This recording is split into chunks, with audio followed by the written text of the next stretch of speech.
আমি আজকে পড়াবো কেমিস্ট্রি।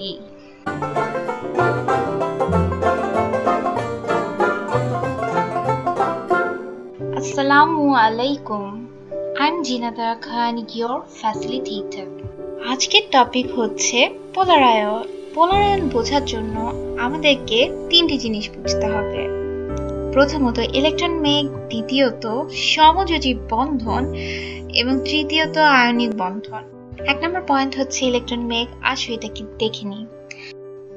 আমরা জানি ইলেকট্রন নিউক্লিয়াসের চারপাশে এভাবে ঘোরে। এখন যদি ইলেকট্রনকে আমি বিভিন্ন সময় থামাই তাহলে এরকম কতগুলো চিত্র দেখতে পারবো, আর সেগুলোকে যদি আমি একসাথে করি তাহলে এমন একটা চিত্র দাঁড়াবে, অর্থাৎ ওই সকল স্থানে ইলেকট্রন পাওয়ার সম্ভাবনা বেশি। এখন একটা ফ্যানের কথা চিন্তা করি। ফ্যানটি যখন ঘুরতে থাকে তখন এটা ডানাগুলোকে দেখা যায়, কিন্তু এটা যখন স্পিডে ঘুরতে থাকে তখন এটা ব্লার হয়ে আসে। সেরকম ইলেকট্রন যখন অনেক স্পিডে ঘুরতে থাকে তখন ইলেকট্রনের এই সম্ভাব্য জায়গা যেখানে পাওয়া যায় ইলেকট্রনকে, সেই জায়গাগুলো ব্লার হয়ে থাকে, অনেকটা ক্লাউডের মতো। এটাকে ইলেকট্রন ক্লাউড বলা হয়। অনুরূপভাবে বিভিন্ন অরবিটালের জন্য বিভিন্ন ধরনের ইলেকট্রন মেঘ আমরা দেখতে পাই, যেমন S, P, D, F। এগুলোর ইলেকট্রন মেঘগুলো দেখতে এমন হয়। যেমন হাইড্রোজেনেরটা আমরা অলরেডি দেখে ফেললাম। সিমিলারলি লিথিয়ামেরটা দেখতে এমন হয়, বোরনের ইলেকট্রন মেঘটা দেখতে এমন হবে। যত বেশি S, P, D orbital involve হবে ততটাই জটিল আকার ধারণ করবে। এখন দ্বিতীয় পয়েন্ট, সমযোজী বন্ধন। আমরা একটি হাইড্রোজেন পরমাণুকে দেখতে পাচ্ছি যার চারপাশে একটি ইলেকট্রন ঘুরছে। তার মতো আরেকজনকেও দেখতে পাচ্ছি, তারও একটি ইলেকট্রন আছে এবং দুজনেরই একটি একটি ইলেকট্রন দরকার। তাই তারা একজন আরেকজনকে দিতে পারবে না, কিন্তু তাদের মাথায় একটা বুদ্ধি এলো, সেটা হচ্ছে তারা দুজনই ইলেকট্রন শেয়ার করবে।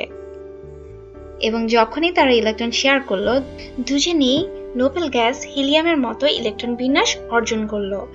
এই বন্ধনটাকে বলা হয় সমযোজী বা কোভ্যালেন্ট বন্ড। এবার 3 নম্বর পয়েন্ট, আয়নিক বন্ধন। আমরা জানি সোডিয়ামের অ্যাটমিক নাম্বার হচ্ছে 11। এর সর্ববহিস্থ স্তরে একটি ইলেকট্রন আছে। এবং আমরা জানি ক্লোরিনের পারমাণবিক সংখ্যা হচ্ছে 17। এর সর্ববহিস্থ স্তরে 7টি ইলেকট্রন আছে। সোডিয়াম তার সর্ববহিস্থ স্তরের ইলেকট্রনটি ক্লোরিনকে দান করে দিবে। তো দান করে দিলে সে পজিটিভ আয়নে পরিণত হবে, যেহেতু সে দাতা। এবং ক্লোরিন যেহেতু ভিক্ষুকের মতো সেটা গ্রহণ করেছে, ক্লোরিন ঋণাত্মক আয়নে পরিণত হবে। এখানে সোডিয়ামকে বলা হয় ক্যাটায়ন এবং ক্লোরিনকে বলা হয় অ্যানায়ন। আমার মনে হয় এই পর্যন্ত আমাদের কনসেপ্ট সবার ক্লিয়ার। এখন আমরা পোলারায়ন জানার জন্য প্রস্তুত। এখন সোডিয়াম তো ক্লোরিনকে একটা ইলেকট্রন দিয়ে দিল। সমস্যা হলো তার ভেতরে তো 11টা প্রোটন রয়ে গেছে, যেটা পজিটিভ। তার মানে 10টা ইলেকট্রনকে আরো ফোর্সফুলি প্রোটন কি করবে, আকর্ষণ করবে। এবং ক্লোরিনের ক্ষেত্রে যেটা হলো, ক্লোরিন একটা ইলেকট্রন গ্রহণ করে তার ভেতরের মধ্যে একটা গন্ডগোল ক্রিয়েট করে ফেললো। তার ভেতরে কিন্তু আছে 17টা প্রোটন।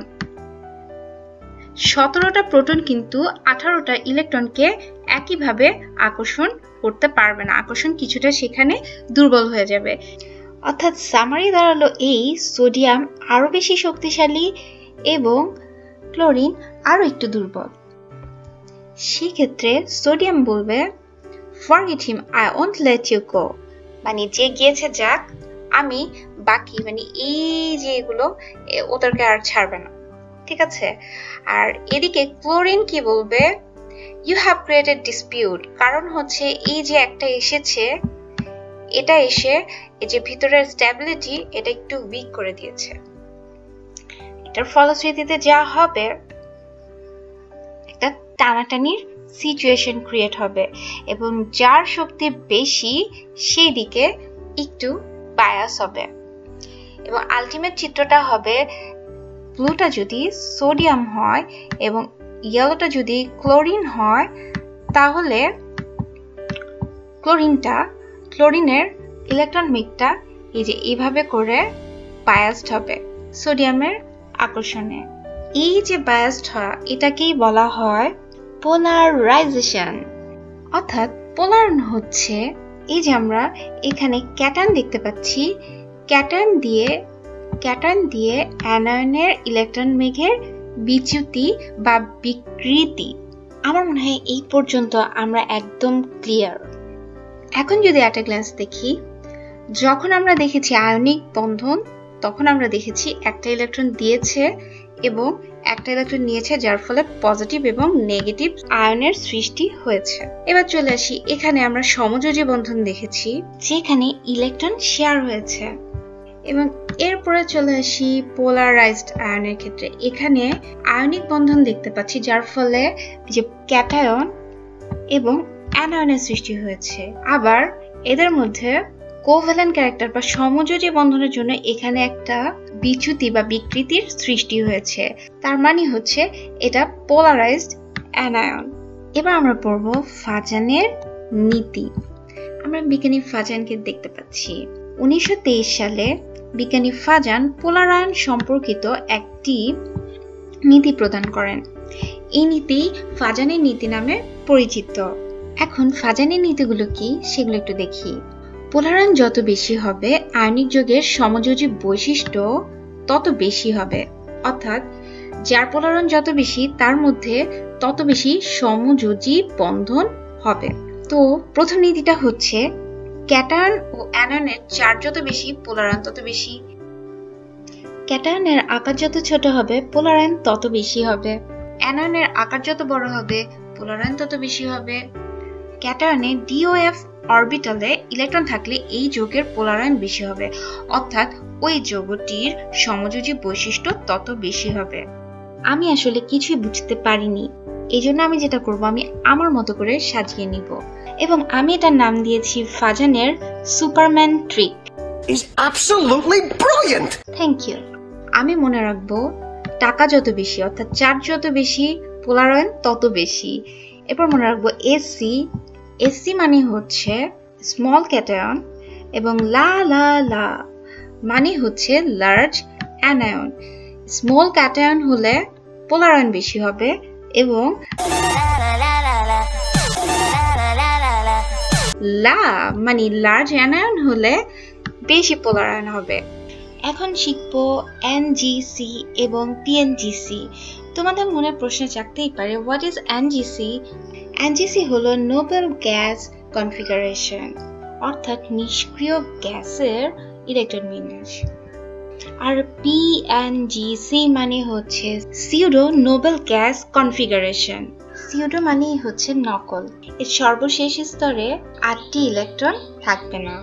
নোবেল গ্যাসের শেষ স্তরে 8টি ইলেকট্রন বিন্যাস থাকবে। আমরা খেয়াল করলেই দেখবো সকল নিষ্ক্রিয় গ্যাস অর্থাৎ নোবেল গ্যাসের শেষ স্তরে 8টি ইলেকট্রন রয়েছে, কিন্তু সিউডো নোবেল গ্যাসের ক্ষেত্রে আমরা দেখবো NS2 NP6 ND10 অর্থাৎ 18টি ইলেকট্রন বিন্যাস রয়েছে। তো যার এই ইলেকট্রন বিন্যাসটা থাকবে সে অ্যানায়নকে বেশি পোলারাইত করতে পারবে, আর যার এই ইলেকট্রন বিন্যাসটি থাকবে সে কম পোলারাইত করতে পারবে। আমরা এখানে একটি প্রশ্ন দেখতে পাচ্ছি, যৌগ দুটির মধ্যে কোন যৌগটির গলনাঙ্ক বেশি হবে? প্রশ্নটা এমন ভাবে আসতে পারে, কোন যৌগটির স্ফুটনাঙ্ক বেশি হতে পারে? দুইটার মানে মেইন কারণটা একই। এখন দেখে নিই যৌগ দুটো কি। একটা হচ্ছে সোডিয়াম ক্লোরাইড আর একটা হচ্ছে অ্যালুমিনিয়াম ক্লোরাইড। এখন আমরা এখানে যেটা অ্যাপ্লাই করব সেটা হচ্ছে 1 নাম্বারটা, অর্থাৎ টাকা যার বেশি। আমাকে দেখতে হবে কার টাকা বেশি। প্রথমে এগুলোর ক্যাটায়ন দেখে নিই। সোডিয়াম ক্লোরাইডের ক্যাটায়ন হচ্ছে Na+ এবং অ্যালুমিনিয়াম ক্লোরাইডের ক্যাটায়ন হচ্ছে Al3+ এবং দুটারই অ্যানায়ন হচ্ছে Cl-। যেহেতু এখানেও ক্লোরিন অ্যানায়ন এবং এখানেও ক্লোরিন অ্যানায়ন, সুতরাং এটার উপর নির্ভর করবে না। তাহলে কার উপর নির্ভর করবে? অ্যালুমিনিয়াম এবং সোডিয়ামের উপর। এবং আমরা এখানে স্পষ্ট দেখতে পাচ্ছি অ্যালুমিনিয়ামের যোজনী বেশি। যেহেতু এটা যোজনী বেশি তার মানে এটার পোলারায়ন ক্ষমতা বেশি, অর্থাৎ এটা যে যৌগ গঠন করবে সেই যৌগটার মধ্যে সমযোজী বৈশিষ্ট্য বেশি প্রকাশ পাবে, যার ফলে গলনাঙ্ক এবং স্ফুটনাঙ্ক দুইটাই সমযোজী যৌগের মতো কম হবে। অন্যদিকে সোডিয়ামের পোলার আয়ন ক্ষমতা অ্যালুমিনিয়ামের চাইতে কম হওয়ায় এটির মধ্যে আয়নিক বৈশিষ্ট্য বেশি দেখা যাওয়ায় এর গলনাঙ্ক আর স্ফুটনাঙ্ক অ্যালুমিনিয়ামের চাইতে বেশি হবে। সিমিলারলি আমরা বলতে পারি অ্যালুমিনিয়ামের পোলার আয়ন ক্ষমতা ম্যাগনেসিয়ামের চাইতে বেশি, ম্যাগনেসিয়ামের পোলার আয়ন ক্ষমতা সোডিয়ামের চাইতে বেশি। সুতরাং অ্যালুমিনিয়াম ক্লোরাইড, ম্যাগনেসিয়াম ক্লোরাইড ও সোডিয়াম ক্লোরাইডের সমযোজী প্রকৃতির ক্রম হলো এইটা, যার যোজনী যত বেশি সে তত বেশি অ্যানায়নকে পোলারাইজ করতে পারবে। এখানে আমরা একটা প্রশ্ন দেখতে পাচ্ছি, সোডিয়াম ক্লোরাইড এবং লিথিয়াম ক্লোরাইড যৌগ দুটির মধ্যে কোনটির বেশি আয়নিক এবং কেন? প্রথমেই যৌগ দুইটি দেখে নিই, সোডিয়াম ক্লোরাইড এবং লিথিয়াম ক্লোরাইড। ক্যাটায়ন হচ্ছে এখানে সোডিয়াম প্লাস আর এখানে হচ্ছে লিথিয়াম প্লাস, এবং উভয় জায়গায় অ্যানায়ন হচ্ছে ক্লোরিন, এখানেও ক্লোরিন। সুতরাং আয়নিক বৈশিষ্ট্য নির্ভর করবে সোডিয়াম এবং লিথিয়ামের উপর। এখন এখানে আমি যেটা অ্যাপ্লাই করব সেটা হচ্ছে 2 নাম্বার, অর্থাৎ HSC স্মল ক্যাটায়ন। HSC বোঝার জন্য সবার প্রথমে আমি একটি সোডিয়াম আয়ন অঙ্কন করলাম, এরপর একটি ক্লোরিন আয়ন অঙ্কন করলাম। যেহেতু সোডিয়ামের থেকে লিথিয়াম আকারে ছোট, তাই ছোট্ট করে লিথিয়াম আয়নও অঙ্কন করে নিলাম, এবং লিথিয়ামের সাথে যেহেতু ক্লোরিন বন্ড গঠন করে লিথিয়াম ক্লোরাইড গঠন করেছে, তাই ক্লোরিন অঙ্কন করে নিলাম। সোডিয়ামের আকার যেহেতু বড়, তাই ক্লোরিনের ইলেকট্রন মেঘ থেকে সোডিয়ামের নিউক্লিয়াসের দূরত্ব বেড়ে যাবে, তাই সোডিয়াম আয়নের নিউক্লিয়াস ইলেকট্রন মেঘকে কম বিচ্যুত করতে পারবে। আবার অন্যদিকে লিথিয়ামের আকার ছোট হওয়াতে লিথিয়াম আয়নের নিউক্লিয়াস থেকে ক্লোরিনের ইলেকট্রন বেগের দূরত্ব কম হবে, যার ফলে লিথিয়াম বেশি আকর্ষণ করতে পারবে ক্লোরিনের ইলেকট্রন বেগকে, অর্থাৎ লিথিয়াম স্ট্রংলি ক্লোরিনের ইলেকট্রন বেগকে আকর্ষণ করবে। মানে হচ্ছে স্মল ক্যাটায়ন বেশি আকর্ষণ করতে পারবে। অন্যদিকে সোডিয়াম উইকলি আকর্ষণ করবে, যেহেতু সোডিয়ামের আকারটা অনেক বড়, অর্থাৎ পোলার আয়ন ক্ষমতা হচ্ছে লিথিয়ামের বেশি। সুতরাং লিথিয়ামের আয়নিক বৈশিষ্ট্য কম এবং সোডিয়ামের আয়নিক বৈশিষ্ট্য বেশি। আমি প্রশ্নের উত্তরটা পেয়ে গেছি, আয়নিক বৈশিষ্ট্য বা তড়িৎযোজী বৈশিষ্ট্য হচ্ছে সোডিয়াম ক্লোরাইডের বেশি।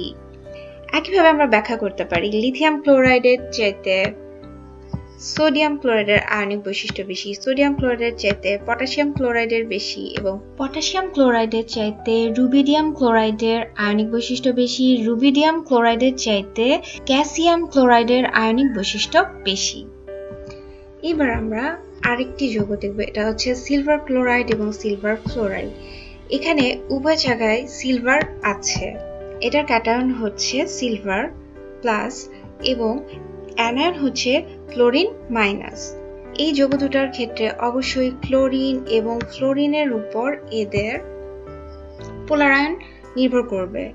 আমরা এখানে তাকালেই দেখতে পাচ্ছি ক্লোরিনের পারমাণবিক সংখ্যা হচ্ছে 17 এবং এটার হচ্ছে 9।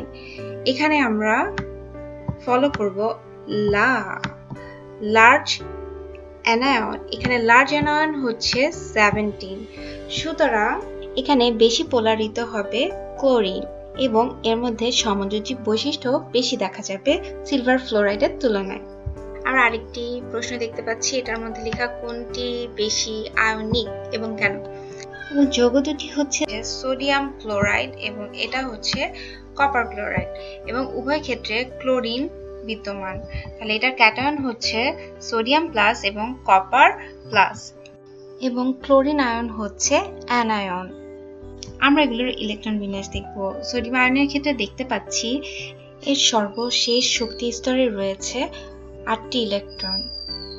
কপারের সর্ববহিস্থ স্তরের ইলেকট্রন বিন্যাস দেখলে দেখতে পাই এর সর্বশেষ স্তরে আছে 18টি ইলেকট্রন, যেটি পিএনজিসির বৈশিষ্ট্য। আমরা জানি নোবেল গ্যাসের মতো ইলেকট্রন বিন্যাস হলে সেটি পোলার আয়ন ক্ষমতা কমে যায়। সুতরাং সোডিয়ামের পোলার আয়ন ক্ষমতা কম এবং কপারের যেহেতু CO2 নোবেল গ্যাসের কনফিগারেশনের মতো গঠন, তাই পোলার আয়ন ক্ষমতা বেশি। অর্থাৎ এর মধ্যে সমযোজী বৈশিষ্ট্য বিদ্যমান এবং সোডিয়ামের মধ্যে আয়নিক বৈশিষ্ট্য বিদ্যমান, অর্থাৎ যার লাস্টের ইলেকট্রন বিন্যাসে আমরা দেখব NH2NP6 আছে, সেটাই পোলারায়ন ক্ষমতা কম, এবং যার NH2NP6ND10 আছে তার পোলারায়নের ক্ষমতা বেশি। আমরা আবার একটু ব্রেনস্টর্মিং করি। টাকা বেশি যার তারই পোলারায়ন হয়, যার বেশি। যেমন সোডিয়ামের যোজনী হচ্ছে 1 এবং অ্যালুমিনিয়ামের যোজনী হচ্ছে 3। এক্ষেত্রে অবশ্যই অ্যালুমিনিয়ামের পোলারায়ন ক্ষমতা বেশি, HC, অর্থাৎ হচ্ছে স্মল ক্যাটায়ন। লিথিয়ামের স্মল ক্যাটায়ন, সোডিয়ামের লিথিয়ামের থেকে বড় ক্যাটায়ন, সুতরাং লিথিয়ামের পোলারায়ন ক্ষমতা বেশি। এবার চলে আসি কপার এবং সোডিয়াম। সোডিয়ামের সর্বশেষ শক্তি স্তরে রয়েছে 8টি ইলেকট্রন, সুতরাং সোডিয়ামের পোলারায়ন ক্ষমতা কম, কিন্তু কপারের সর্বশেষ স্তরে রয়েছে 18টি ইলেকট্রন, সুতরাং কপারের পোলারায়ন ক্ষমতা বেশি। আমার মনে হচ্ছে ফাজানের নীতিটা তোমরা সবাই ভালো মতো বুঝতে পেরেছো। উইথ দিস সুপারম্যান ট্রিক, আমরা যদি দাদুর মতো হ্যান্ড স্যানিটাইজার দিয়ে হাত ক্লিন করি, হাত শুকানোর আগ পর্যন্ত আমরা কিন্তু আগুনের কাছে যেতে পারবো না। যদি যাই তাহলে যা হবে তা হলো হাতের মধ্যে এরকম আগুন লেগে যাবে। Don't forget to wash hands. আমার ভিডিওটি তোমাদের যদি একটু ভালো লেগে থাকে তাহলে লাইক, কমেন্ট, শেয়ার করবে। আবার নতুন কোনো ভিডিও নিয়ে ফিরে আসবো তোমাদের কাছে। টিল দেন সুস্থ থাকো, ভালো থাকো, মেঘদূতের সঙ্গেই থাকো। আল্লাহ হাফেজ।